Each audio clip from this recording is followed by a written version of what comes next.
नमस्कार, मी सुमित शंकर सावंत आणि तुम्ही पाहताय TV9 मराठी। या बातमीपत्रात बऱ्याच महत्त्वाच्या बातम्या आपण बघणार आहोत, पण सुरुवातीला एक महत्त्वाची बातमी आहे। उद्धव ठाकरेंच्या टीकेला एकनाथ शिंदे यांनी उत्तर दिलेलं आहे। पावसाळी अधिवेशन खोके सरकारच्या निरोपाचं अधिवेशन असेल अशी टीका उद्धव ठाकरेंनी केली होती।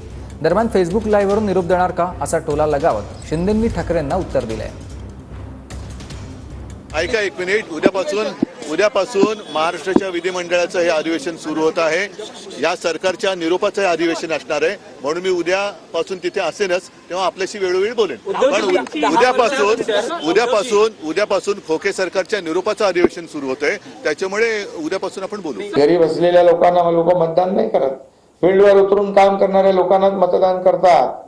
काही लोक काय म्हणाले, कुठे निरोप द्यायचा सभा, काय